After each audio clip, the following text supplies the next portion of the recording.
everyone, welcome to my YouTube channel. So in today's video, we will discuss about the cash flow classification in very easy language. So let's start to the video. The question is explain the classification of cash flow as per accounting standard 3. Describe operating, investing and financing activities with suitable examples. So cash flow क्या होता है? Cash flow का simple सा meaning है एक की inflow या फिर आउटफ्लो ऑफ कैश या फिर कैश इक्विवेलेंट्स। अगर हम कैश इक्विवेलेंट्स की बात करें तो कैश इक्विवेलेंट्स क्या होता है जैसे कि cash, bank balance, marketable securities, ये सभी हमारे कैश एंड कैश इक्विवेलेंट्स होते हैं। And according to accounting standard 3 हम कैश फ्लो को जो है थ्री एक्टिविटीज में क्लासिफाई करते हैं जैसे operating, investing and financing activities. आप कैश फ्लो क्लासिफिकेशन को इस तरीके से फ्लो चार्ट में भी ड्रॉ करके दिखा सकते हो, अच्छा इंप्रेशन पड़ता है। तो फर्स्ट हमारा है ऑपरेटिंग एक्टिविटीज। ऑपरेटिंग एक्टिविटीज क्या होती है? Operating activities means day to day business operations.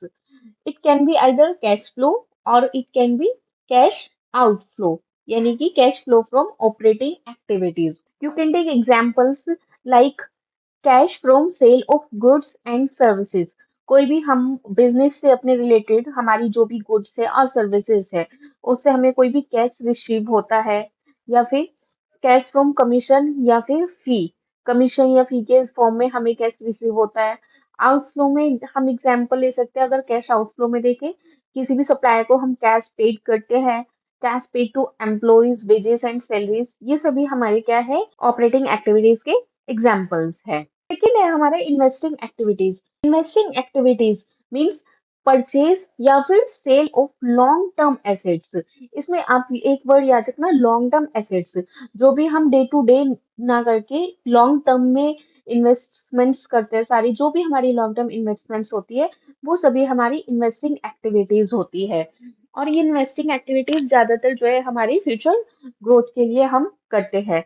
जैसे अगर हम इसके एग्जाम्पल की बात करें तो जैसे परचेज ऑफ फिक्स्ड एसेट, कोई भी हम फिक्स्ड एसेट परचेज कर रहे हैं तो वो हमें लॉन्ग टर्म बेनिफिट्स देंगी, ये हमारी सभी लॉन्ग टर्म एसेट्स है।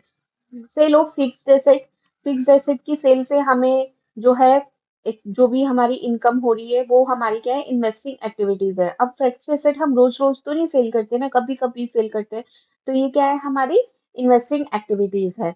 अब एक एग्जांपल आप देखिए, डिविडेंड रिसीव्ड। डिविडेंड रिसीव्ड मतलब क्या है, आपने कहीं पर इन्वेस्ट किया होगा तभी आपको डिविडेंड रिसीव होगा।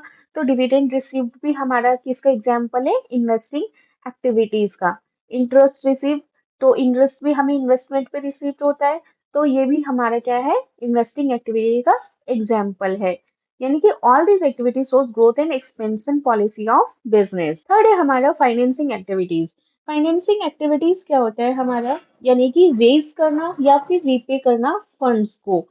इसमें हम क्या करते हैं, इसमें क्या है हमारा change in capital and borrowing, हमारी कैपिटल में चेंज आता है और हमारी बोरोइंग्स में चेंज आता है, या तो वो बोरोइंग्स हमारी कम होती है या फिर ज्यादा होती है। अब अगर हम इसके एग्जांपल्स को देखें तो इसका फर्स्ट एग्जांपल है issue of shares and debenture. हम अपने शेयर्स को इशू करके क्या कर रहे हैं, हम अपनी कंपनी की जो है कैपिटल को रेज कर रहे हैं। और redemption of debenture, redemption of debenture से हमारा क्या हो रहा है कि हमारे जो डिबेंचर्स है वो जो है हमारे कम हो रहे हैं, रिडीम हो रहे हैं। तो ये सभी हमारे फाइनेंसिंग एक्टिविटीज के एग्जाम्पल है। अब यहाँ पे देखिए dividend paid to share holders. Dividend paid ये हमारा किस में आता है, फाइनेंसिंग एक्टिविटीज में। क्यों डिविडेंड हम किसको पे करते हैं, हमारे शेयर्स को, क्योंकि हमने जो है शेयर्स जो है इशू किए थे तो हमें उन पर डिविडेंड पे करना पड़ता है। इस तरीके से हम इजीली आइडेंटिफाई कर सकते हैं कि हमारी ये कौन सी एक्टिविटीज है।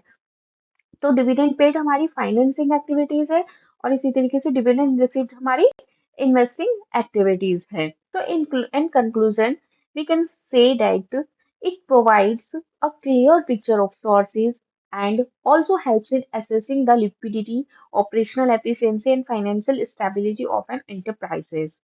I hope this video made the concept simple and easy to remember. If you like the video, please like, share and subscribe my channel. Thank you.